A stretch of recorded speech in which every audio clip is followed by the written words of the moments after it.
সেদিন পৃথিবীটারে কাঁপিয়ে দেয়া হবে, পুরো পৃথিবী নড়ে চড়ে উঠবে, টাওয়ারগুলো ভেঙে খান খান, পাহাড়গুলো ভেঙে দুমড়ে মুচড়ে যাবে, মানুষগুলো বিক্ষিপ্ত পতঙ্গের মতো নিক্ষিপ্ত হবে, সাগরের পানির মাঝখানে দাউ দাউ দাউ দাউ দাউ দাউ করে আগুন জ্বলতে শুরু করে দিবে। আল্লাহু আকবার। নকশা কে দিছেন আল্লাহ? নকশা কে দিছে না? সুবহানাল্লাহ পড়েন। আবার আল্লাহ বললেন ফাইদা বারিকাল বাসারু ওয়া খাসাফাল কামারু ওয়া জুমিআশ শামসু ওয়াল কামারু ইয়াকুলুল ইনসানু আইনাল মাফার। সেদিন মানুষের চোখ হবে ছানা বড়া, চন্দ্র সূর্যে কোনো আলো থাকবে না, মানুষগুলো দিক বিদিক পাগলের মতো দৌড়াবে, সবার মুখে এক কথা, পালাবো কই?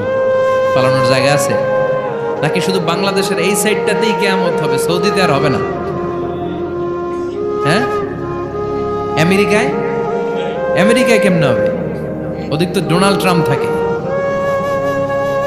হ্যাঁ, আমেরিকাতেও হবে, জাপানে হবে, ইন্ডিয়াতে হবে, গোটা বিশ্বে একসাথেই কাপাকাপি আর এই ধ্বংসলীলা শুরু হয়ে যাবে। চিৎকার করে বলেন ঠিক কিনা?